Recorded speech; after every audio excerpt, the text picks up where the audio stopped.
Para mí es un placer presentar la tesis de Salomé. Antes de que te ponga, quería reflexionar un poco sobre el tema de tesis, que sobre todo los jurados lo han notado que era bastante extenso. Eso no es culpa de Salomé, sino es culpa del director. ¿Por qué? Y la creativa. Porque inicialmente el objetivo de ella era el estudio de la formación tan impacto. Y comparada con una formación partida, son dos unidades académicas, pero básicamente centrada en una sola, en la formación transversal. Ocurre cuando fuimos a Catamarca, apareció una nueva unidad por debajo de pantalla que tenía que ser estudiada entonces, pues se interponía con cualquiera. Así que le agregamos una formación, le daba cuenta de su postura, y después le dije yo, bueno, se estudiaba el término también, que era la formación cualquiera. Esa es la razón de por qué la tesis se hizo un poco larga, en extensión todo el tiempo, y ella, cuando uno le va cambiando los objetivos en la tesis, es un poco traumático, pero ella, con tranquilidad, con metodología, con dinero, fue desarrollando perfectamente su tesis, que es la que vamos a escuchar ahora. Antes de darte la palabra, quería agradecer al jurado por la lectura, el análisis de la tesis, que saben que siempre lleva mucho tiempo. Bueno, arranco entonces. Bueno, buenos días a todos. Mi nombre es Salomé Bernardo y yo voy a dar la presentación de la defensa de mi tesis para optar del título de doctora en la Universidad de Buenos Aires en el área de ciencias geológicas. La presentación se titula Estratigrafía, procedencia y aspectos diagenéticos de las formaciones Palquía, Puerto de las Angosturas y Talampaya, del proyecto de la cuenca Tepaganzo. Mis directores son Carlos Carli Marino y Alberto Caselli, mi consejera de Fluidos y Espacios Ciccioli, y desde ya les agradezco a los jurados por estar presentes en esta presentación. Bien, en cuanto a los objetivos principales de esta presentación y de la correspondiente tesis doctoral, son esencialmente, como dijo Oscar, el estudio detallado de las formaciones Palquía, Puerto de las Angosturas y Talampaya. Para ello, los objetivos detallados corresponden a la contribución a contribuir al ampliamiento del conocimiento paleoambiental y paleogeográfico de las formaciones de estudio, con el fin de contribuir a la comprensión de las unidades pérmicas de la región, determinar las unidades estratigráficas del pérmico del noroeste argentino, reconsiderar y analizar los modelos sedimentarios ya propuestos, interpretar paleoambientes nuevos, los paleoambientes sedimentarios nuevos, ampliar el conocimiento petrográfico de las unidades de estudio a partir de la determinación y caracterización de la procedencia, transporte, colecciones geogenéticas y colecciones de sedimentación, determinar áreas de aporte, la distribución tectónica a partir de la determinación de modos críticas, finalmente desarrollar un modelo evolutivo para determinar la evolución de las formaciones a nivel regional, y finalmente analizar la evolución genética de las unidades y analizar lo que serían estudios de genéticos particulares y niveles de interés. Bien, en cuanto a lo que es la estructura de esta presentación, vamos a arrancar con una ubicación y marco geológico para pasar brevemente a la metodología del trabajo. Finalmente, posteriormente vamos a pasar a lo que es la estratigrafía de las unidades paleozoicas, en particular la formación de Palquía, Puerto de las Angosturas y Talampaya. Vamos a hablar posteriormente brevemente de los aspectos diagenéticos de los depósitos de la cuenca Permo-Triásica y de procesos genéticos particulares y niveles de interés. Vamos a hablar también de la composición y procedencia de areniscas y pelitas, y finalmente vamos a proponer un modelo evolutivo de la cuenca Paganzo en el Paleozoico superior, y asimismo vamos a determinar un modelo diagenético en función de los patrones diagenéticos de las formaciones de estudio. Bien, vamos a arrancar un poco con lo que es la ubicación. Nosotros estamos ubicados en lo que es el margen norte de la cuenca Paganzo, en lo que serían las provincias de Catamarca y La Rioja. Nosotros trabajamos en 4 sectores, unidades geomórficas, en lo que sería el sector Sierra de Narváez Chachuy, en lo que sería el sector Sierra de Famatina Valle Hermoso, me pasó la diapo, el sector Sierra de Famatina Cuesta de Miranda y el sector Sierra de Mas Guardacol. En lo que es el sector Sierra de Narváez Chachuy, trabajamos a lo largo de la quebrada de las Angosturas, la quebrada de los Médanos y la quebrada de los Jumes. Me pasan las diapos. En lo que sería la localidad de Valle Hermoso, trabajamos a lo largo de la quebrada de las Yeguas y la quebrada del Jume. En lo que sería la localidad de Cuesta de la Miranda, hemos trabajado a lo largo de toda la traza de la Ruta 40, principalmente en cercanías de la localidad de Borro Atravesado. Y finalmente, en lo que es el sector Sierra de Mas Guandacol, hemos trabajado en el marco suroeste del Cerro Guandacol y en particular brevemente en el Cerro Aguada de los Buenos. Bien, en cuanto a lo que es el marco geológico, el Paleozoico superior de Sudamérica estuvo caracterizado por una arquitectónica compresional, la cual dio lugar a una serie de cuencas depositacionales cuyo relleno estuvo completamente asociado a las condiciones paleoclimáticas de la región.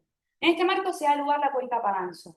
la cual se presenta hacia lo que es el este, el arco pampeano, que es la diferencia de la cuenca chaco-paranaense, y hacia lo que es el este, hacia lo que es el oeste, tenemos la protoprecordillera, que la diferencia es de la cuenca Río Blanco y Calingasta Uspallata. La cuenca de Paganzo presenta un relleno que va desde el Carbonífero hasta el Pérmico y está denominado por lo que se conoce como el Grupo Paganzo, que reúne las formaciones Guandacol, Tupe y Patquía. La formación fuerte de las angosturas ha sido recientemente definida por Limarini y colaboradores en 2023 para depósitos de la parte superior de la formación Patquía. Y es la estratigrafía que hemos utilizado para el desarrollo de esta tesis. Por último, la formación Talampaya es considerada el relleno inicial de las cuencas del Polato de Villunión, las cuales son unas cuencas de rift triásicas que se han desarrollado sobre zonas de suturas. Bien, en cuanto a lo que es la metodología de trabajo, nosotros tratamos de abarcar desde un punto de vista de poder abarcar distintas escalas de trabajo. Abarcamos lo que sería el trabajo de campo, la determinación de secciones, el trabajo en gabinete y el desarrollo de modelos. En lo que es el trabajo de campo consiste esencialmente en la caracterización de unidades, el muestreo de formaciones y el reconocimiento de niveles de TOBA. Por la caracterización de unidades nos referimos básicamente al estudio de los afloramientos, a las variaciones laterales, a los tipos de arreglos, al tipo de ciclos que podemos saber reconocer. En cuanto a lo que es el muestreo, básicamente muestreamos muestras en el campo, aproximadamente tomamos 303 muestras de vistas, pangolitas y niveles de char y de calizas, y hemos tomado 18 muestras de peritas y 5 niveles de tobas. Asimismo, hemos analizado fotografías obtenidas con dron, lo cual nos permitió caracterizar a las unidades de otra escala de trabajo. Bien, en cuanto a lo que es la determinación de secciones, nosotros decidimos utilizar a las secciones como la unidad estratigráfica para dividir las formaciones de estudio. Las secciones fueron definidas por Laura Net en 1999, que las describe como aquellos intervalos estratigráficos con características litológicas similares que reúnen desde un punto de vista paleomental a fases genéticamente relacionadas. Nosotros, a partir de las características sedimentológicas, petrográficas y estratigráficas, pudimos definir a las distintas secciones en las localidades de estudio. Y lo que pudimos realizar fue definir 4 secciones para la formación Patquía, 6 para la formación Puerta de las Angosturas y 4 para la formación Talampaya. Bien, en cuanto a lo que es el trabajo de gabinete, consistió en estudios petrográficos, de dirección de rayos X y de microscopía electrónica de barriles. Básicamente, los estudios petrográficos consisten en la caracterización de areniscas y niveles de Cher y de calizas bajo el microscopio petrográfico, lo cual nos permitió determinar el empaquetamiento, las texturas, los cementos y todas las características diacréticas que podíamos conocer en esta escala de trabajo. Por los estudios de dispersión de rayos X podemos reconocer lo que es la composición en niveles fangolíticos o niveles de grano muy fino, con tamaño de grano menor a 2 micrones. Y con la microscopía electrónica de barrido lo que hicimos fue analizar algunas características de detalle, sobre todo en areniscas. Bien, finalmente realizamos modelos, un modelo evolutivo en la formación de estudio a partir de la determinación de superficies a las cuales asignamos una jerarquía. Y lo podemos diferenciar de las formaciones en su función de su relevancia a nivel estratigráfico y paleoambiental. Por otro lado, desarrollamos un modelo en función de los parámetros diagenéticos que podemos conocer en cada una de las formaciones de interés en cada una de las localidades de estudio. Bien, como ya mencioné brevemente, el relleno de la cuenca Paganzo está asociado o está relleno por lo que serían depósitos de carbonífero al Pérmico que se agrupan bajo la denominación del grupo Paganzo.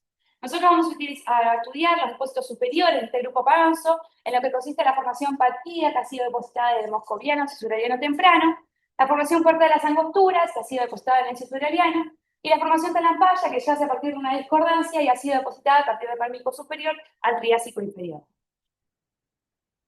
En lo que sería el sector Sierra de Narváez Chachuil, numerosos autores han trabajado en estas localidades de estudio desde Turner en 1967. Podemos mencionar brevemente el trabajo de Limarini y colaboradores de 2023, que fueron quienes definieron a la formación Puerta de las Angosturas en esta localidad.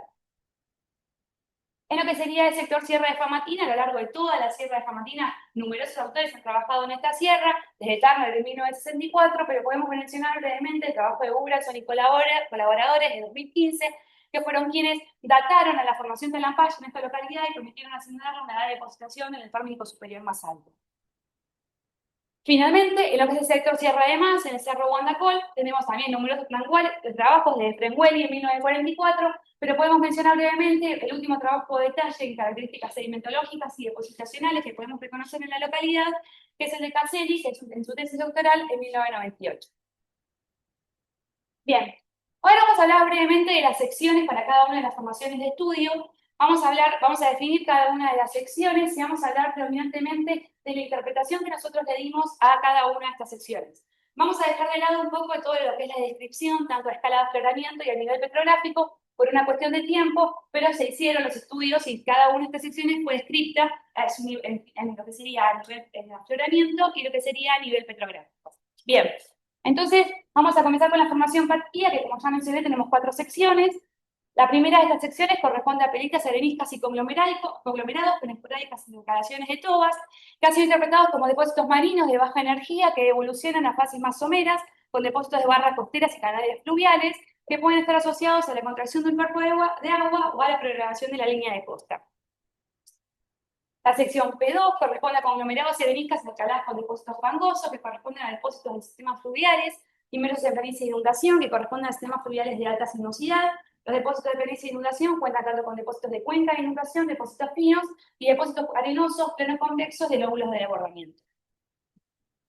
Acá podemos ver algunos detalles de la sección P2, donde, en la localidad de las Angosturas, donde reconocemos los canales con rellenos bastante gruesos y predominantemente feldespáticos, y algunos otros de los tipos de canales que tenemos bases erosivas y algunos intraclastos pelíticos hacia la base, y los cuerpos plano convexos inversos en planicie de inundación.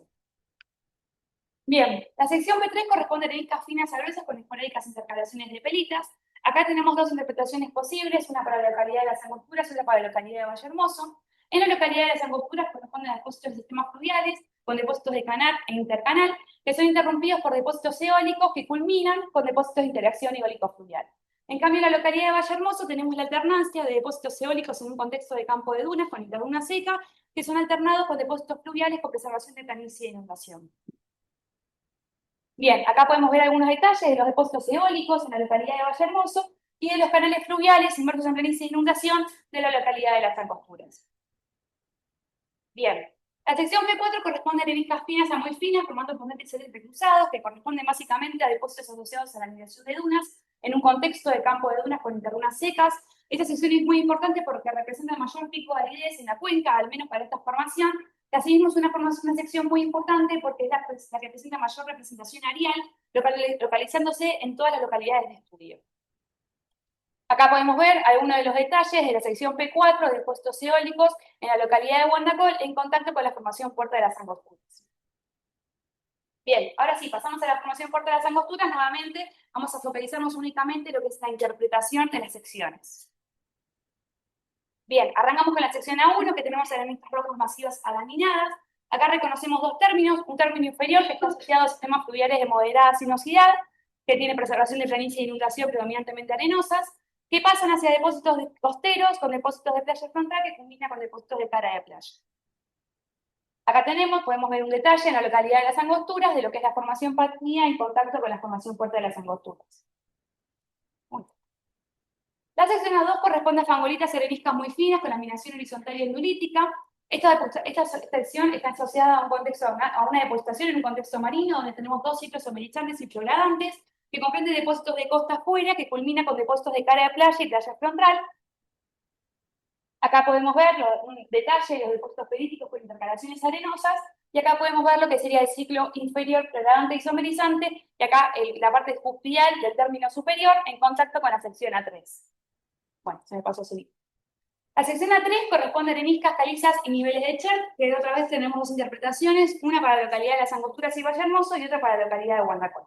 En la localidad de las Angosturas los interpretamos como depósitos de barras costeras con el trabajo de oleaje y eventuales eventos de tormenta, que pasan a la depositación en un cuerpo de agua de muy baja energía y esfuerzo cicloplástico, porque tenemos la abundancia de niveles de calizas. Asimismo, la presencia de niveles de Chert y de toba sugiere los depósitos eventuales de caída de cenizas. Bien, en la localidad de Guandacol también lo interpretamos como depósitos en un cuerpo de agua de baja energía, pero posiblemente lacustres con esporádicas conexiones marinas. Reconocemos 2 términos, un término inferior más marino, más lacustre marginal, mientras que un término superior que tiene condiciones de mayor energía, con desarrollo de barras de mayor porte y eventuales depósitos de tormenta. Entre los 2 términos tenemos un nivel que nos divide el nivel, que es el nivel de máxima profundización en el cuerpo de agua, que lo pudimos reconocer perfectamente con imágenes obtenidas con dron. Podemos ver que acá tenemos el ciclo inferior, este nivel bien castaño oscuro que divide los 2 términos y el término superior, ¿sí? Y acá lo tenemos el contacto de la formación patía con la formación Puerta de las Angosturas. Bien, la sección A4 nuevamente tenemos 2 interpretaciones, una para la localidad de las Angosturas y otra para la localidad de Guandacol. Corresponden a fangolitas y areniscas con intercalaciones de tobas y niveles de char. En la localidad de La Angostura tenemos la depositación en un cuerpo de agua de baja energía, con ciclos decrecientes que indican eventos de somerización con la progradación de barras arenosas. Y tenemos abundantes aportes de niveles de tobas y niveles de char, lo cual indica un aporte volcaniclástico en la cuenca. Acá podemos ver el aspecto general de la sección A4 en la localidad de Las Angosturas, con este aspecto bien abigarrado. Bien, en la localidad de Guandacol, esta sección la hemos interpretado como un término inferior asociado a un ambiente de interacción eólico, fluvial y lacustre, y en el término superior corresponde la alternancia de depósitos de origen eólicos y lacustres efímeros marginales. Acá podemos ver un detalle de lo que sería el término inferior, donde reconocemos canales sin proceso de inundación, y acá los depósitos abigarrados del término superior, lacustre efímero. Y acá podemos ver una imagen, cómo es el contacto de la sección A4 con la formación Talampaya en la localidad de Guandacol. Bien. La sección A5 corresponde a areniscas con estratificaciones entrecruzadas, que son interpretadas como depósitos de canales fluviales con predominio de barras transversales de mediano porte, con depósitos de planicie de inundación areno-fangosas, y los hemos interpretado como sistemas fluviales entrelazados arenosos. Acá podemos ver el aspecto general de esta sección A5 en la localidad de Las Angosturas, los depósitos arenosos laminados y con estratificaciones entrecruzadas. Bien. Por último, la sección A6 corresponde a fangolitas y areniscas y calizas, que está asociada a la sedimentación de un cuerpo de agua marginal, con un predominio de sedimentación fangosa. De la evolución sugiere la sedimentación del cuerpo de agua, porque como podemos ver en las imágenes, comenzamos con depósitos fangolíticos y culminamos con depósitos de calizas que eventualmente desarrollan aspectos estromatolíticos. Bien, y ahora pasamos a la formación de Talampaya. Nuevamente nos vamos a focalizar únicamente en la interpretación. Tenemos 4 secciones. Tenemos la primera de las secciones, que es la sección T1, que corresponde a periodos areniscas masivas certificadas, cuya parte inferior está interpretada como depósitos asociados a flujos de detritos en un contexto de abanicos aluviales de bajo porte. Y en la parte superior tenemos la incorporación de flujos canalizados, los cuales los hemos interpretado como sistemas fluviales entrelazados asociados a las partes distales de los abanicos aluviales. Acá podemos ver el detalle de los conglomerados basales de la sección T1. La sección T2 corresponde a brechas volcánicas y areniscas, que esta sección evidencia un episodio volcánico efusivo en la región, donde tenemos los depósitos de brechas que están asociados a depósitos de flujos hiperconcentrados, y tenemos asociados también algunos cuerpos canalizados arenosos que nos indican la presencia de pequeños flujos fluidos asociados. Acá podemos ver los depósitos de las brechas y estos cuerpos arenosos incorporados dentro de las brechas. Bien. La sección T3 corresponde a areniscas y fangolitas con esporádicas intercalaciones de tobas. Acá también hemos conocido 2 términos. Un término inferior, que está asociado a depósitos de canales fluviales de moderada sinuosidad y baja migración lateral, con elevada preservación de planicie de inundación, tanto con depósitos de cuenca de inundación como lóbulos de desbordamiento, y son interpretados como sistemas fluviales anastomosados de moderada sinuosidad y elevada preservación de planicie de inundación. Por otro lado, la unidad superior es interpretada como depósitos canales con migración lateral e intercalados con planicies predominantemente arenofangosas, y los hemos interpretado como sistemas meandriformes de moderada sinuosidad. La presencia de niveles de toba, sobre todo hacia la parte superior de la sección, indica un aporte volcaniclástico en la cuenca. Acá podemos ver el contacto de los 2 términos, donde reconocemos los depósitos bien fangosos con las intercalaciones arenosas, y el término superior ya mucho más arenoso. Esto es un detalle de uno de los canales fluviales del término superior, y acá los depósitos de tobas intercalados. Bien, por último, la sección T4 corresponde a areniscas finas a medianas, fangolitas y tobas, que también hemos reconocido 2 términos. Un término inferior que está asociado a un origen eólico en un contexto de campo de dunas, que hacia la parte superior empiezan a aparecer corrientes fluviales, lo que sugiere la presencia de un ambiente de interacción eólico-fluvial. Hacia lo que sería el término superior, tenemos comienzo con un depósito en un ambiente de Sandflat y culmina con depósitos de sistemas lacustres efímeros marginales, que también presentan abundantes niveles de tobas, lo que sugiere un aporte volcaniclástico en la cuenca. Bien, y acá podemos reconocer cómo sería el aspecto general de la sección inferior y el aspecto general del término superior. Bien, ahora vamos a hablar brevemente de los aspectos diagenéticos de los depósitos de la cuenca permotriásica. Nosotros nos referimos a diagénesis a todos los procesos que ocurren en una roca, desde la depositación hasta alcanzar un estadio previo al estadio metamórfico. Tenemos procesos físicos y químicos, los cuales presentan temperaturas entre 0 y 200 grados centígrados y profundidades hasta 15 kilómetros. Reconocemos procesos físicos como la compactación mecánica, que es uno de los primeros procesos que afectan el empaquetamiento de las rocas y reúne los procesos de redondamiento de clastos, rotura de fragmentos frágiles y texturación y deformación de fragmentos dúctiles. En cuanto a lo que es la diagénesis química, comprende los procesos de compactación química, cementación y generación de minerales autógenos. Ahora vamos a hablar brevemente de los resultados obtenidos en cuanto a lo que es la diagénesis, que lo hemos obtenido a partir de la utilización de lupa, microscopio petrográfico y microscopio electrónico de barrido. Bien, arrancando con la compactación mecánica, como ya les mencioné, la compactación mecánica es uno de los procesos que comienzan a afectar el empaquetamiento de las rocas. Esto se traduce básicamente en el tipo de contacto que podemos tener entre los clastos. Entonces nosotros lo que hicimos fue un estudio detallado del tipo de contacto entre los clastos a partir de realizar conteos del tipo de contacto entre clastos. Para esto se utilizaron 9 imágenes por corte delgado, a las cuales se le aplicó una grilla, y lo que se hizo fue se fueron contabilizando todos los contactos que teníamos que cruzaban cada una de las líneas. Y lo hicimos tanto en sentido horizontal como en sentido vertical, para poder obtener todas las variaciones posibles. Los contactos se contabilizaron en función de lo que propone Taylor en 1950, que básicamente los propone en contactos tangenciales, rectos, convexos y suturados, y nosotros agregamos la categoría flotante cuando los contactos es a partir de cementos. Para poder analizar los resultados, nosotros utilizamos dos índices de empaquetamiento: el índice de empaquetamiento potenciado, propuesto por Foscolic y colaboradores en 1982, y el índice de empaquetamiento cerrado, propuesto por Wilson y McRae en 1988. Ahora voy a mencionar brevemente los resultados obtenidos y cómo trabajamos con los resultados. Voy a mencionar únicamente los resultados para la formación Patria, que fue realizado para todas las formaciones, pero por una cuestión de tiempo, solo menciono lo que hicimos con la formación Patria. Básicamente realizamos una serie de gráficos que nos permitieron comparar los distintos índices, como por ejemplo tenemos el diagrama del índice de empaquetamiento potenciado versus el logaritmo de fragmentos dúctiles versus frágiles, y el diagrama del índice de empaquetamiento potenciado versus el índice de empaquetamiento cerrado. Asimismo podemos ver que en cada uno de los diagramas los fuimos agrupando en función de la localidad del estudio o de las distintas secciones. Esto es para ver cómo fueron variando la compactación mecánica, no solo a nivel tiempo en las distintas secciones, sino también en las distintas localidades del estudio. Entonces podemos ver en el primero de los diagramas que tenemos que para un mismo valor de índice de empaquetamiento tenemos distintos valores de comportamiento de los clastos frente a los esfuerzos.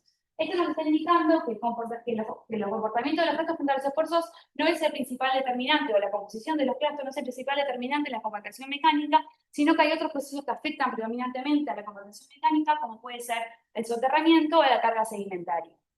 Esto lo podemos reconocer en que tenemos valores mayores de índice de empaquetamiento potenciado para las secciones P2 y P3 y valores menores para la sección P4, y lo mismo ocurre para las localidades donde tenemos valores menores de índice de empaquetamiento potenciado para la localidad de Valle Hermoso, que es la localidad que tiene un menor espesor sedimentario.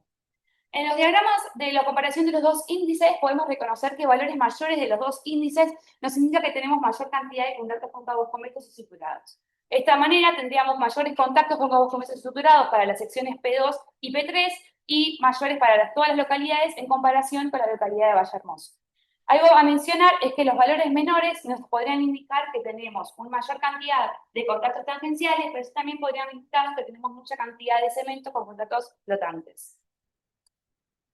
Esto se realizó en todas las formaciones, pero después también analizamos todas las formaciones en conjunto. Acá podemos ver a todas las formaciones agrupadas, ¿sí? Si bien existe una dispersión, podemos agrupar a cada una de las formaciones: la formación Patria, la formación Puerto de las Angosturas y la formación Talampaya. Otra vez observamos esto que ocurre, que tenemos el mismo valor de índice de empaquetamiento para distintos valores de comportamiento de los clastos frente a los esfuerzos, lo cual sugiere nuevamente que la compactación mecánica está asociada más a lo que sería el soterramiento y la carga sedimentaria, y no tanto a la compactación, no tanto a la composición de los clastos, ¿sí? Y a su vez reconocemos que la formación Puerto de las Angosturas presenta valores de índice de empaquetamiento potencial bastante bajos, lo cual puede estar sujeto a que tiene una elevada cantidad de contactos tangenciales o que tiene una abundante sedimentación y una elevada cantidad de contactos flotantes, que es lo que posteriormente pudimos analizar. Bueno, y esto se ve nuevamente en este mismo diagrama, donde tenemos valores muy bajos de estos índices para la formación Puerto de las Angosturas y valores mayores para la formación Patria. Bueno, y la formación Talampaya se encuentra en condiciones más intermedias. Bien, también reconocimos algunas evidencias de compactación mecánica bajo un microscopio petrográfico, como puede ser la deformación de fragmentos líticos, como pueden ser líticos metamórficos, líticos sedimentarios, líticos de micas, ¿sí? Asimismo, reconocimos mucha pseudomatriz asociada predominantemente a líticos metamórficos. También reconocimos deformación en parches de óxidos de hierro, lo cual sugiere una primera etapa de precipitación de estos cementos y una posterior compactación mecánica. Y asimismo tenemos la inclusión de fragmentos frágiles en fragmentos dúctiles. En lo que serían los fragmentos frágiles, reconocimos lo que es la rotura de los fragmentos frágiles, que en los niveles de fangolitas, calizas y niveles de char son muy frecuentes las presencia de fracturas, las cuales incluso muchas veces se encuentran rellenas por cementos de carbonato de calcio. Bien, ahora vamos a pasar a lo que es la diagénesis química, que como ya mencioné, es uno de los procesos predominantes en la que sería la pérdida del empaquetamiento, la modificación del empaquetamiento en las areniscas, y asimismo modifica mucho lo que sería la porosidad resultante de las mismas. Como ya mencioné, tenemos la compactación química, la cementación y la generación de minerales autogénicos. Bueno, arrancamos con la compactación química. La compactación química reúne todos los procesos de presión-solución que pueden ocurrir en una roca, refiriéndose a presión-solución a todas las soluciones que pueden ocurrir durante la diagénesis a partir de contactos intergranulares o intercristalinos. Esto lo podemos reconocer en los contactos superados entre clastos, ¿sí? O asimismo a los contactos superados entre clastos y cementos, como pueden reconocer acá, tenemos un crecimiento secundario en cuarzo que presenta un contacto suturado con un clasto de cuarzo. Así también reconocemos microestilolitas, sobre todo en los niveles de calizas, y muchas veces las microestilolitas se encuentran favorecidas por la presencia de nódulos de Chert que ejercen una presión extra y mayor desarrollo de disolución, y asimismo reconocemos microestilolitas dentro de los niveles o de los nódulos de Chert. Y reconocemos microestilolitas incipientes en areniscas muy finas. En cuanto a lo que es la cementación, algo muy particular de estas areniscas es que presentan mucha cementación. Aproximadamente el 94% de las areniscas estudiadas presentan un 20% de cementación, lo cual es muy abundante. Y reconocemos cementos de carbonato de calcio, de sílice, de calcedonia, de caolinita, de clorita, de zeolitas y de óxidos de hierro, los cuales voy a mencionar brevemente a continuación, cómo aparecen en estas areniscas, ¿sí? Pero vamos a arrancar con los cementos de carbonato de calcio, que son los más abundantes, son generalmente los cementos mayoritarios en las areniscas, frecuentemente dando unas texturas del tipo flotante, aunque también se pueden desarrollar como parques asociados a las rocas. Se desarrollan en el espacio inter e intragranular. El espacio intergranular se desarrolla predominantemente con texturas en mosaico granular, ablocosas, aunque también en ocasiones luciformes y ecoequilíticas, y muchas veces dejan pequeños espacios, los cuales son rellenados posteriormente por otro tipo de cementos. En el espacio intragranular se asocian al reemplazo de clastos de tipos volcánicos, de tipos metamórficos y feldespatos, que asimismo es muy frecuente la corrosión de los contactos de los contornos entre clastos independientemente de su composición. Los cementos de sílice son abundantes, pero raramente son los mayoritarios en las areniscas. Se desarrollan predominantemente en el espacio intergranular con texturas microcristalinas, aunque en ocasiones desarrollan cristales de mayor tamaño. Asimismo, en ocasiones presentan texturas más fibrosas radiales, asociadas a una composición más de calcedonia. Y asimismo se desarrollan como cementos de RIM, generalmente incipientes, con texturas microgranulares. Pero el cemento más abundante de los cementos de sílice son como crecimientos secundarios en cuarzo, que son muy abundantes, se reconocen en casi todas las areniscas que hemos estudiado, y la presencia de óxidos de hierro también nos permite reconocer sucesivas recurrencias de estos cementos, lo cual es algo muy interesante. Bien, la coloración rojiza de las areniscas que nosotros estudiamos está dada básicamente por la presencia de cementos de óxidos de hierro. Los cementos de óxidos de hierro se desarrollan como pátinas predominantemente alrededor de los clastos, que son continuas y discontinuas, y se suelen desarrollar predominantemente sobre la fracción más fina. Asimismo, se reconocieron parches, los cuales no son muy abundantes, pero existen, ¿sí? Y la composición predominantemente es hematítica. Los cementos adularios son esencialmente crecimientos secundarios en clastos de feldespato, clase y microclino. No son muy abundantes los cementos, no se reconocen en todas las secciones, pero sí en todas las formaciones de estudio.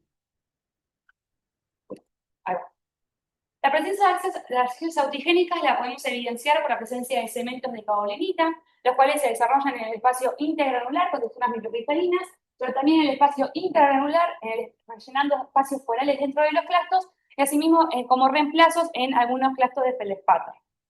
Los pudimos analizar bajo el microscopio electrónico de barrido, donde podemos reconocer acá el desarrollo de colonitas intraparticulares en los clastos, con texturas más del tipo blocosas, y también en el espacio intergranular con texturas más vermiculares.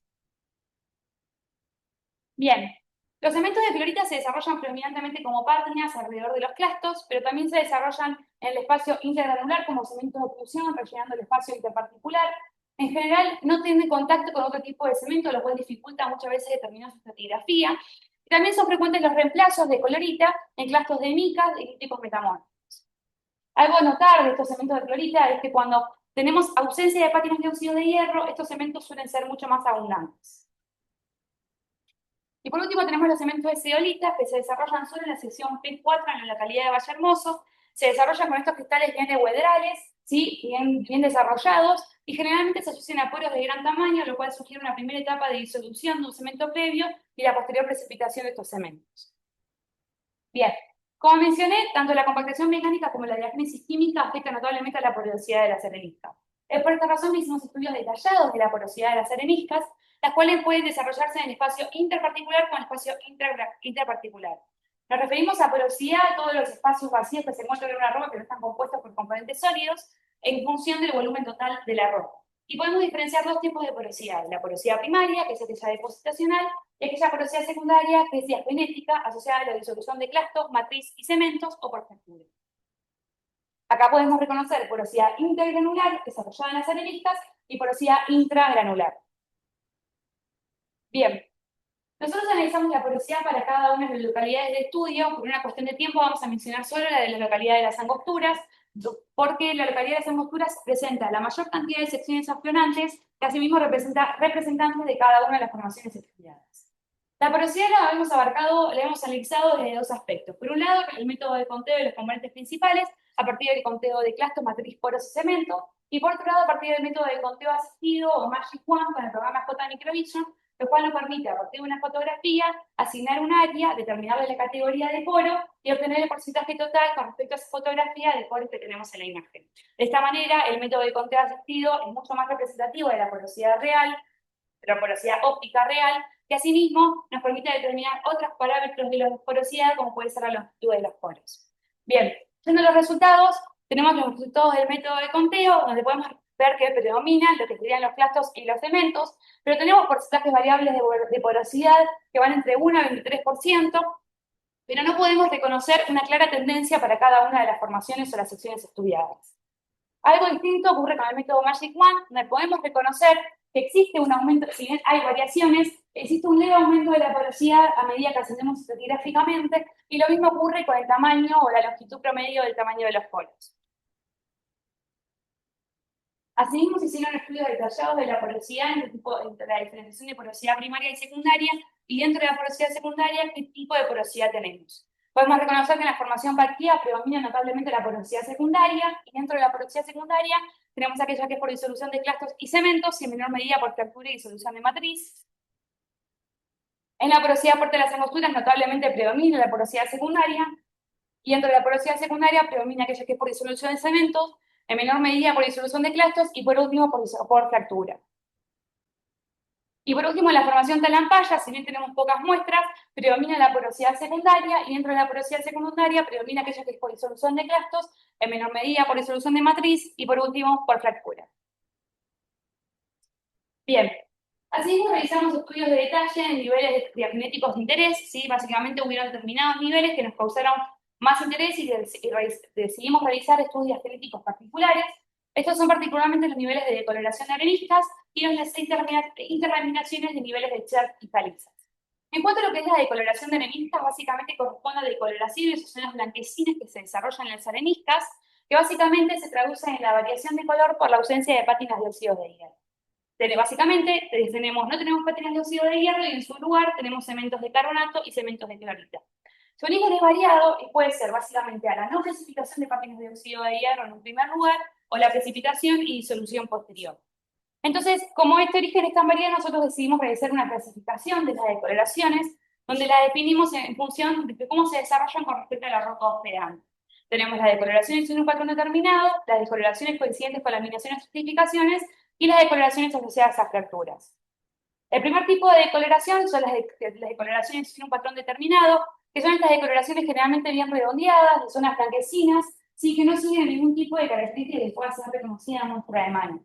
Básicamente, este tipo de decoloración es interpretado como la no precipitación de pátinas en primer lugar. Básicamente se desarrollan condiciones reductoras que inhiben a la precipitación de pátinas.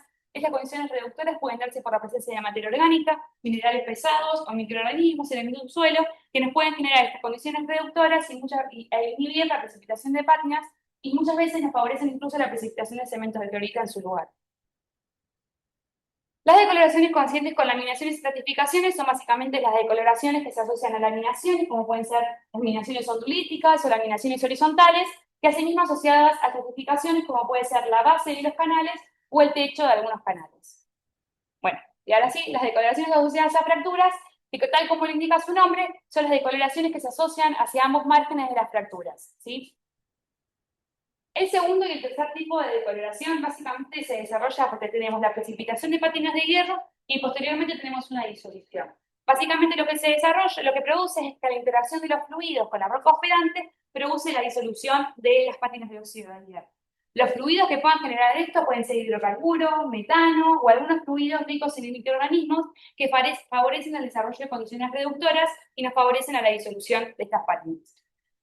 En este caso consideramos condiciones diagenéticas más avanzadas porque consideramos que primero tuvo que haber habido una precipitación de pátinas de óxido de hierro y una posterior disolución. Ahora bien, una vez que el hierro se pone en solución, se mantiene en solución hasta que encuentra condiciones oxidantes. Algunos autores sugieren que estas condiciones oxidantes se desarrollan en la superficie terrestre y cuando llegan a estas condiciones oxidantes, se desarrollan estas pequeñas concreciones de óxidos de hierro, concreciones o nódulos de óxidos de hierro que se desarrollan en todas las formaciones de estudio donde nosotros hemos trabajado, donde hemos reconocido niveles de decoloración. Bien, ahora pasamos brevemente a lo que son los niveles de Chert. Básicamente hemos reconocido niveles de Chert en las secciones A3 y A4 de la formación fuerte de las angosturas. Se aparecen con estos colores más negruzcos o blanquecinos o violáceos e incluso desarrollan en ocasiones nódulos de Chert, ¿sí? Que interrumpen la laminación. Aparecen interlaminados generalmente con calizas, aunque también con fangolitas y areniscas. Estos niveles de Chert los hemos analizado con un toque petrográfico, lo cual nos permitió determinar que son generalmente microcristalinos, de sílice microcristalinos, que en ocasiones desarrollan cristales de mayor tamaño y frecuentemente o ocasionalmente desarrollan texturas más fibrosas radiales. Los nódulos presentan esencialmente un aumento del tamaño de los cristales desde lo que es el margen hacia el centro de los nódulos. Es muy frecuente encontrar en estos niveles de Chert la presencia de escasas frisas volcánicas asociadas a estos niveles de Chert. Y por otro lado, algo muy interesante de estos niveles de Chert es su frecuente relación con el carbonato de calcio. El carbonato de calcio aparece frecuentemente como cemento reemplazante en estos niveles de Chert, aparecen como parches asociados a los niveles de Chert y asimismo rellenando fracturas con patrones complejos. Como podemos ver, acá tenemos dos fracturas que están asociadas, una al lado de la otra, y presentan un relleno muy distinto. Esta comienza con carbonato, sigue con sílice y culmina con carbonato, y esta comienza con sílice y culmina con carbonato. Es decir, que tenemos sucesivas etapas de cementación y precipitación de estos cementos de carbonato y de sílice. Los niveles de Chert, nosotros los hemos interpretado como producto de la transformación genética a nivel de TOA. ¿Por qué? Por la presencia de pequeñas prisas que hemos encontrado en los niveles de Chert. Pero asimismo, la abundante presencia de estos niveles de Chert y su frecuente asociación con caliza nos permite sugerir que estos niveles de Chert se pudieron haber generado por la silicificación de niveles de caliza, que es un proceso que se produce a condiciones de pH muy bajo. Bien, ahora pasamos a la composición. Básicamente nos interesó conocer la composición de las areniscas para poder clasificarlas. Hemos realizado básicamente un conteo modal de las areniscas. Hemos contado entre 300 y 500 clastos por arenisca, bajo el microscopio petrográfico, lo cual nos permitió reconocer 33 litotipos. Hemos reconocido 5 litotipos para el cuarzo, 7 para el feldespato, bueno, muchos más para los líticos, donde podemos los líticos volcánicos, plutónicos y metamórficos, los diferenciamos en su textura, y los líticos sedimentarios los hemos diferenciado en función de su tamaño de grano y en función de su composición.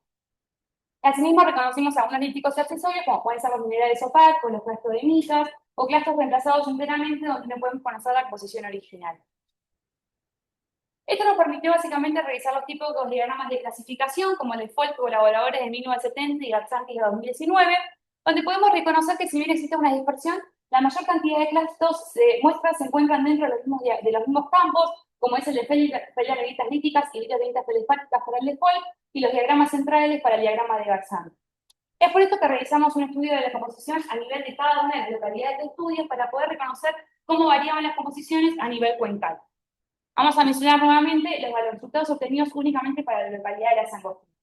En la localidad de las angosturas podemos reconocer los diagramas ternarios de Folk, donde podemos reconocer que sigue existiendo un predominio de feliaritas líticas, arenistas feldespáticas, pero podemos reconocer variaciones dentro de cada una de las formaciones. podemos reconocer que la formación de Talampaya presenta porcentajes de cuarzo mucho menores, y asimismo podemos reconocer pequeñas variaciones en cada una de las secciones de estudio. Asimismo, hemos realizado diagramas ternarios para poder diferenciar el tipo de líticos que tenemos en las areniscas. Hoy tenemos dos diagramas ternarios de ígneos, sedimentarios y metamórficos, donde nuevamente podemos reconocer que la formación de Talampaya presenta un predominio de líticos ígneos, mientras que la formación de Puerto de las Angosturas y Partía presenta un predominio de líticos metamórficos. Asimismo, realizamos este tipo de diagramas de análisis de componentes principales, donde pudimos agrupar las composiciones en función de básicamente sus correlaciones, ¿sí? Y asimismo pudimos agrupar a cada una de las muestras en función de su ubicación estratigráfica. Esto nos permitió analizar en detalle cómo varían las composiciones a nivel tiempo, es decir, cómo varían en la secuencia estratigráfica las composiciones. Nosotros analizamos cada uno de estos grupos en particular, pero bueno, no voy a entrar en detalle eso por una cuestión de tiempo, pero nos permitió entender mucho más cómo variaban las composiciones. Ahora bien, el objetivo del estudio de la composición de las areniscas comprende esencialmente la determinación de áreas de aporte. Para ello hicimos un estudio paleotopográfico y paleogeográfico de la determinación de las posibles áreas de procedencia. De esa manera reconocemos como áreas positivas al basamento pampeano, al basamento famattiniano, al basamento greenvilliano y a la protoprecordillera, y a partir del térmico, en la depositación de la formación Puerta de las Angosturas y Talampaya, tenemos la incorporación del arco magmático hacia el oeste, asociado al vulcanismo del Choya. Bien, de esta manera tenemos un basamento pampeano y famattiniano, que son graníticos, que para las rocas que nosotros analizamos, el tamaño de grano que analizamos, ya no van a ser más tanto composición granítica, sino que se van a descomponer esos componentes monominerales, en cuarzo y feldespato predominantemente. Tenemos un basamento greenvilliano que nos aporta predominantemente la parte metamórfica, una protoprecordillera que nos aporta el aspecto más sedimentario, y un arco magmático que nos aporta más el aspecto volcánico. De esta manera pudimos reconocer 5 petrofacies, las cuales agrupamos en 2 grupos. Un grupo que lo definimos como derivado del basamento granítico, que presenta un porcentaje de cuarzo monocristalino y feldespatos mayor al 80%. Y dentro de ese grupo reconocemos 2 petrofacies, una donde predomina el cuarzo y la otra donde predomina el feldespato. Y por otro lado tenemos el grupo de las contribuciones de basamentos más complejos, donde el porcentaje de cuarzo monocristalino y feldespato es superior al 80%. Y reconocemos 3 petrofacies. Una petrofacie donde predominan los líticos metamórficos y sedimentarios, una petrofacie donde predominan los líticos volcánicos, y una petrofacie donde tenemos composiciones más intermedias. De esta manera, tenemos la petrofacie 1, donde predomina el cuarzo monocristalino, lo cual asociamos a una derivación de un basamento más granítico. La petrofacie 2, que tenemos un aporte más de feldespato, lo cual puede estar asociado a un basamento más asociado al famattiniano, una mayor cercanía, lo cual puede asociarse a una preservación mayor del feldespato. Una petrofacies 3, donde tenemos un predominio de cuarzo policristalino, líticos sedimentarios y líticos metamórficos, lo cual puede estar asociado a un aporte de la parte del basamento granítico, el basamento greenvilliano. Una petrofacies 4, donde tenemos un predominio de líticos volcánicos, donde tenemos un aporte predominantemente del arco volcánico. Y una petrofacies 5, donde tenemos composiciones intermedias, que es lo que llamamos la petrofacie de mezcla, ¿sí?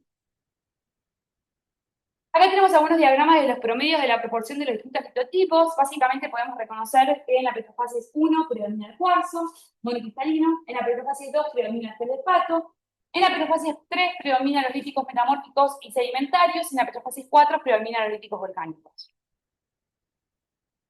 Bien, una vez realizados todos estos análisis, se le asignó una petrofacie a cada una de las muestras y fueron graficadas en función del color que tenemos en función de su petrofacie, y fueron agrupadas, por ejemplo, en función del tipo de la formación a la cual corresponde, ¿sí? Entonces, estos son los diagramas de los diagramas ternarios propuestos por Dickinson y Sussex, y Dickinson y colaboradores en 1983 para áreas de procedencia. Y si bien podemos reconocer que si existe una dispersión, todos los grupos que podemos reconocer se solapan bastante, lo cual sugiere que si bien hubo cambios en las áreas de aporte, estas áreas de aporte se mantuvieron relativamente constantes a lo largo del tiempo. Es por esta razón que hicimos un estudio más detallado en las distintas formaciones para cada una de las secciones y para cada una de las localidades, para poder reconocer cómo varían las petrofacies a lo largo del tiempo y a nivel areal en la cuenca. Entonces realizamos este tipo de diagramas, ¿sí? Donde básicamente agrupamos las petrofacies en función de las localidades de estudio y en función de las secciones de estudio. No me voy a meter en detalles con estos diagramas porque son bastante complicados de leer, pero básicamente estos diagramas nos permitieron realizar este tipo de diagramas, ¿sí? Estos dibujos, estos diagramas, básicamente lo que nos permite analizar fue cómo fueron variando la depositación en las áreas de aporte en cada una de las secciones de estudio. Entonces podemos reconocer que en la sección P1 tenemos depósitos únicamente en la localidad de las Angosturas y el predominio de las áreas de aporte es del basamento gremiliano. En la sección P2 predomina tanto en la localidad de las Angosturas como en Guandacol un aporte de la protoprecordillera. En lo que sería la sección P3, en la localidad de Valle Hermoso predomina el aporte de los basamentos graníticos y en la localidad de las Angosturas predomina el aporte de la protoprecordillera y de los basamentos gremilianos. Para lo que es la sección P4 es mucho más complejo el diagrama porque, como ya mencioné, esta sección es la que tiene mayor representación aérea de la cuenca, entonces están todas las localidades de estudio. Podemos reconocer que tanto en la localidad de Guandacol como en Valle Hermoso tenemos un predominio de los basamentos graníticos y de la protoprecordillera. En cambio, en la localidad de las Angosturas tenemos un aporte de la protoprecordillera y del basamento gremiliano. Esto fue realizado para cada una de las formaciones de estudio, no me voy a poner en detalle con cada una de ellas porque se nos va a hacer muy largo, pero fue realizado en cada una de las formaciones de estudio, lo cual nos permitió reconocer cómo varían las petrofacies a lo largo del tiempo y a nivel cuencal. Bien, ahora voy a mencionar unas consideraciones muy breves sobre la composición de las peritas. Básicamente nosotros realizamos estudios de difracción de rayos X en 18 muestras de peritas. Nosotros realizamos estos estudios para poder conocer la composición de las peritas que teníamos en las areniscas, donde podemos reconocer que es predominantemente dilita, pero en segundo lugar caolinita, tenemos también interespecificados de biotita, vermiculita, irita, esmetita y de clorita. Nosotros estos estudios son bastante preliminares y tenemos todavía que hacer mucho más estudios para poder reconocer más características sobre las pelitas. Son estudios que son muy preliminares y los hicimos en colaboración con la INFACE y todavía tenemos que seguir trabajando con ellos para poder seguir obteniendo resultados concluyentes para estos estudios de pelitas. Por eso solo voy a mencionar estas composiciones que tenemos de las pelitas. Bien, ahora sí pasamos a los modelos depositacionales, ¿sí? Básicamente desarrollamos un modelo evolutivo para lo que serían los depósitos de la cuenca Paganzo en el Paleozoico superior a partir de la determinación de superficies limitantes a las cuales se les asignó una jerarquía, ¿sí? Básicamente tenemos la superficie de primer y segundo orden, que son casi invariablemente de origen tectónico. Tenemos las superficies de primer orden, que son cambios paleogeográficos sustentativos que nos dan lugar a la generación de nuevas cuencas y nos definen megasecuencias de tipo 1. Tenemos superficies de segundo orden, que son movimientos tectónicos que producen cambios paleogeográficos limitados, pero que no nos dan la definición de nuevas cuencas y nos producen megasecuencias de tipo 2. Tenemos superficies de tercer orden, que son cambios en las sucesiones sedimentarias que no están conectadas con cambios paleogeográficos, como pueden ser cambios paleoclimáticos o paleoambientales, y nos definen secuencias. Tenemos las superficies de cuarto orden, que son cambios en las condiciones paleoclimáticas, que nos definen unidades depositacionales. De esta manera nosotros hemos podido definir las superficies de primer orden para el límite entre el grupo Angualaste y la sección inferior del grupo Paganzo, y entre la formación Talampaya y el grupo Agua de la Peña. Superficies de segundo orden las reconocimos entre la formación Puerta de las Angosturas y la formación Talampaya. Superficies de tercer orden las hemos reconocido entre la sección inferior del grupo Pupaganzo y la formación Patquía, entre la formación Patquía y la formación Puerta de las Angosturas. Y superficies de cuarto orden las reconocimos en cada una de las unidades depositacionales que estamos reconociendo en cada formación. Básicamente reconocimos 3 unidades depositacionales por formación, una inferior, una media y una superior. Esto nos permitió definir básicamente una megasecuencia de tipo 1, denominada cuenca Paganzo, que incluye los depósitos de la sección inferior del grupo Paganzo, de la formación Patquía, Puerta de las Angosturas y Talampaya. Una megasecuencia de tipo 2A, que corresponde a lo que sería la sección inferior del grupo Paganzo, la secuencia Patquía y la que sería los depósitos de la formación Puerta de las Angosturas, y una megasecuencia de tipo 2B para la formación Talampaya. Y luego reconocimos secuencias para cada una de las formaciones de estudio. Acá podemos ver brevemente cómo varían las distintas unidades depositacionales para cada localidad de estudio. En este margen estaríamos en el norte, en lo que sería la localidad de las Angosturas, donde podemos reconocer que tenemos todas las unidades depositacionales de la formación Tapatía, lo mismo con la formación Puerta de las Angosturas y solo la unidad superior de la formación Talampaya. En cambio, en este sector, que sería más al sur, como la costa de Miranda, tenemos predominantemente la formación Patquía y pasamos directamente a la formación Talampaya con todas sus unidades depositacionales. Bien, y ahora finalmente voy a hablar brevemente de los modelos diagenéticos que hemos propuesto para las localidades de estudio. Básicamente nosotros podemos reconocer que en función de los patrones diagenéticos reconocidos en cada localidad, hemos reconocido que podemos reconocer distintos modelos diagenéticos para cada una de las localidades de estudio. Nuevamente, por cuestiones de tiempo, solo voy a mostrar el modelo diagenético propuesto para la localidad de las Angosturas, que como ya mencioné varias veces, presentamos la mayor cantidad de secciones y presenta representantes de todas las formaciones de estudio. Bien, el modelo diagenético propuesto básicamente es este, donde comenzamos con la compactación mecánica durante la aerogénesis, pasamos a lo que es la sedimentación de las páginas de óxidos de hierro y la sedimentación de clorita. Posteriormente a eso tenemos los cementos de rin, que puede ser de sílice, de calcita, los crecimientos secundarios. Posteriormente tenemos los cementos de oclusión de calcita, que son los más abundantes en general en todas las areniscas que hemos estudiado. Y posteriormente tenemos los otros cementos de oclusión que rellenan el espacio que dejaron la calcita. Los cementos de sílice, de caolinita y de clorita. Esta línea punteada que tenemos acá es básicamente porque los cementos de oclusión de clorita en general entran en contacto con otros cementos, lo cual dificulta mucho establecer estratigrafía. Entonces, posiblemente estos cementos se pudieron haber desarrollado junto con los cementos de rin o se pudieron haber desarrollado en etapas posteriores. Posteriormente tenemos los reemplazos de estos cementos por cementos de calcita. Finalmente tenemos el desarrollo de porosidad secundaria con la fractura y la disolución de cementos y matriz. Y finalmente tenemos el relleno de fracturas por cementos de calcita. En este lado de la diapositiva tenemos algunos como ejemplos de la estratigrafía de cementos que hemos reconocido, donde podemos reconocer una etapa inicial con patinas de óxidos de hierro, desarrollo de crecimiento secundario del cuarzo, desarrollo de cementos de oclusión de calcita y finalmente cementos de caolinita de oclusión. También en algunos casos tenemos después de las pátinas de óxido de hierro directamente los cementos de calcita de oclusión con los cementos de caolinita y finalmente los reemplazos.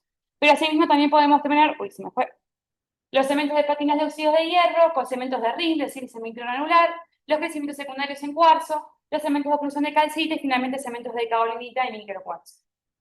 Y ahora sí, pasamos a las conclusiones. Básicamente, nosotros determinamos que la estratigrafía del Pérmico para el oeste y noroeste argentino es mucho más compleja que la anteriormente considerada.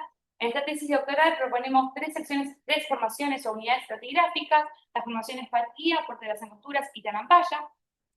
Las secciones definidas para esta tesis corresponden a una herramienta valiosa no solo para estudios de gran mayor detalle, como el análisis de facies, sino también para estudios de procedencia y diagenéticos.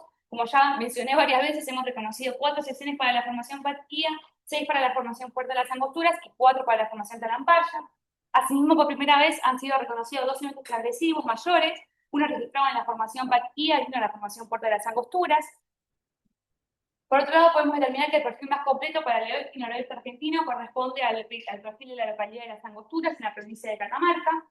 Los análisis modales de areniscas han demostrado ser una herramienta eficiente para lo que serían los estudios de área de procedencia. Nosotros reconocimos distintas áreas de aporte o áreas de procedencia, como pueden ser el basamento famatiniano, gremiliano, pampeano, la protoprecordillera y el arco magmático, y esto nos permitió diferenciar 5 petrofacies. Asimismo, se han realizado estudios genéticos en intervalos estratigráficos de interés, lo cual nos permitió reconocer cementos carbonáticos, de aularia, de sílice, cloríficos, de zeolitas, de óxidos de hierro, los cuales se van precipitando, formando distintas asociaciones diagenéticas para cada una de las localidades de estudio.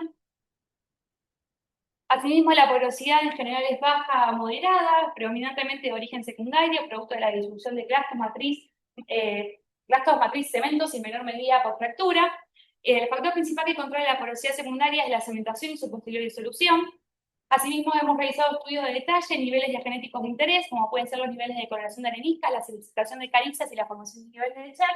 Y por último, proponemos un modelo evolutivo de estratigrafía secuencial para los expuestos del Paleozoico superior en el área analizada, donde podemos definir a partir de superficie de 4 órdenes de superficie, podemos reconocer luego las secuencias de tipo 1 y 2, secuencias y unidades depositacionales. Eso es todo. Muchas gracias. Uy.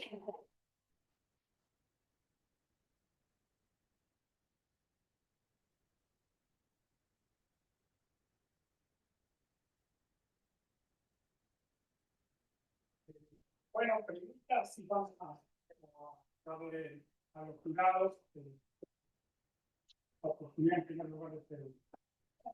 Gracias, para felicitarte, Miguel, porque es terrible el trabajo que usted de buena y de decepcionante y de excelente, el grado de detalle, la cantidad de muestras, la calidad de las fotos. Bueno, muchas gracias. Me encantó. Todas las presentaciones a vos, a tus directores, a consejera Pato. Genial lo que hicieron. Hice algunos comentarios, algunas observaciones con el manuscrito, pero sí, absolutamente menores, eran más de que si te hubiera tenido al lado, te lo preguntaba y lo íbamos charlando. Sí me parece que dejaste una gran puerta abierta ahí con lo de las peritas. Sí, tenemos que seguir trabajando. Claro, tenés poquitas muestras. También pensaba que por ahí, qué sé yo, acuerdo cuando hablaste de los cementos de zeolitas, que no se terminaban de definir qué tipo de zeolitas, bueno, que quizás Sí, si también. agarras por el lado de los mayusteros, complementado con el electrónico, también las areniscas tienen un buen potencial para Sí, para seguir trabajando. Cosas. Claro, me parece que ahí tenés una puerta abierta. Veo muchas cosas novedosas, muchas maneras que vos encaraste el trabajo que, por lo menos a mí, que no trabajo en esta cuenca, que no trabajo en este periodo de tiempo y en estos ambientes tan áridos, tan rojos, Sí. me parecieron muy interesantes. Supongo que vas a publicar todo esto. Sí. Y aliento al trabajo. Tenemos mucho trabajo, sí. Sí, hay un montón de aspectos. Todos estos diagramas que vos hiciste de la estratigrafía de cementos es tan útil, es tan didáctico de la manera que lo planteaste. Por ahí la crítica que yo tuve era la extensión de la tesis, y bueno, hoy Oscar hizo todas las salvedades. Sí. Bueno, lógicamente, con tanto volumen de datos, Sí. llevaba mucho tiempo. Sí. Me llevó mucho tiempo leerla, pero más allá de la lectura es porque me resultaron unas atrapantes las fotos, también lo que vos señalabas, tantos detalles, así que me imagino que eso es un trabajo minucioso que le pusiste un montón. Así que bueno, muchas gracias. Felicitaciones y muchas gracias. Bueno, ojalá que sigan por este lado o por algún otro, pero creo que tenés todo el potencial para seguir en este camino. Muchas gracias. Gracias.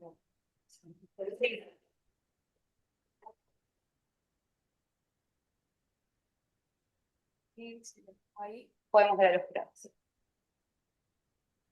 Claudia, si querés continuar vos. Sí, buenas. No sé si me escuchan bien. Yo los escucho con un poquito de dificultad en la sala. Bueno, felicitarlos a los directores, a Salomé, un trabajo realmente muy exquisito. Me sumo a todas las palabras que ya dijeron.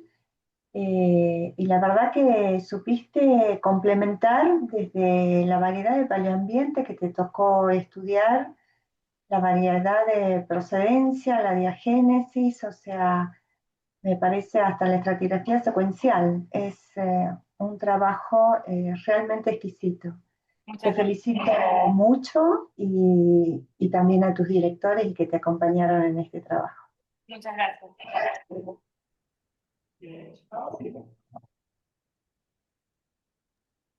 Sí, ahí, no sé si me escuchan bien ahí. Sí, perfecto. Bueno, lo malo de ser el tercero, que las felicitaciones ya las hicieron los otros jurados, pero sí, quería dejar claro mis felicitaciones a vos, Salomé. Me parece que este trabajo, a mí que me encanta el pérmico, es un trabajo que faltaba.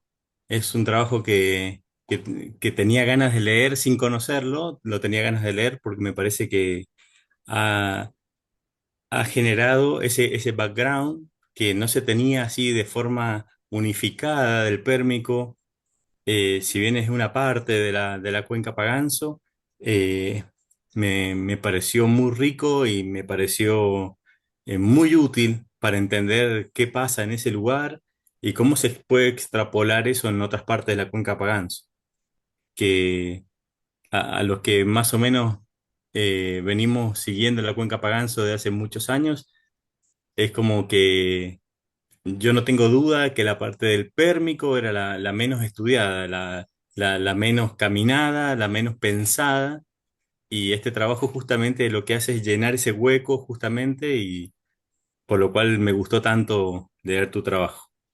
Eh, en- sí, y bueno, y me imagino que también ahí a tus directores que fueron pensando esta problemática junto con vos para que vos la puedas desarrollar bien, y me parece que la tesis plasma esas ideas y bueno, y el desarrollo de todas esas aristas que fuiste tocando, me parece que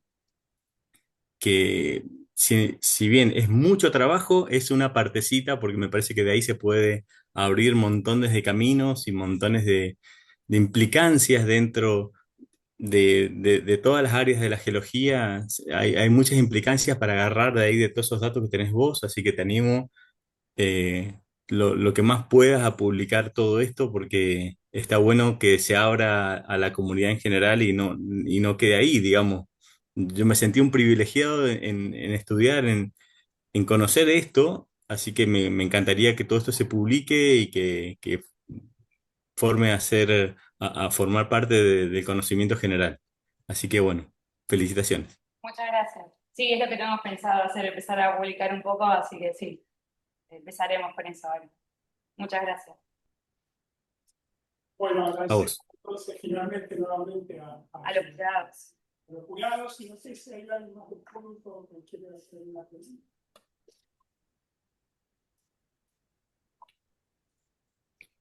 Yo tenía un par de preguntitas para hacer, si puedo. Sí, sí. Sí, Más que nada son por ahí unas dudas chiquitas que me quedaron y preguntarte, Salomé, si dentro de ese compendio de tiempo, yo entiendo que por tiempo, ¿dónde podría estar la fase sanrafaélica? Pero lo que te quería preguntar, si se puede ver bien, no me quedó claro si entre alguno de los P o de las A la podés tener como seguridad, decir dónde estaría la fase, o si se ve o no se ve en esa parte de la cuenca.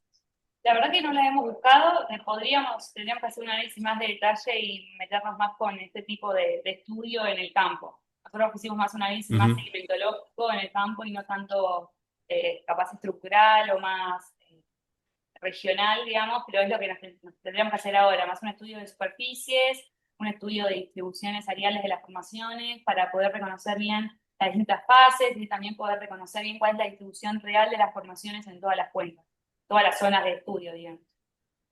Es como lo que nos quedó pendiente en Bien, el campo, digamos. bueno, genial. Mira, y te quería hacer otra consulta también pequeña porque se me iba ocurriendo mientras vos ibas hablando. Entonces, si buscaron, o no si buscaron, si encontraron en tantas calizas o en tantos niveles carbonáticos que tenían microfósiles de invertebrados o algo así como de esos que están faltando, digamos, Sí, en el Pérmico. lamentablemente no encontramos, yo vi un montón de calizas bajo microscopio petrográfico y no encontramos ningún tipo de microfósil, nada que nos pueda ayudar un poco Bien. a datar o asignar un poco mejor las edades. Lamentablemente por ahora no encontramos nada. Perfecto. Bueno, es que es mezquino el pérmico, pero todos Sí, ya lo sabíamos de antes, sí, pero sí. buenísimo tu dato. No, por favor. bueno, pues llegamos por concluida la exposición. De nuevo, gracias a los jurados.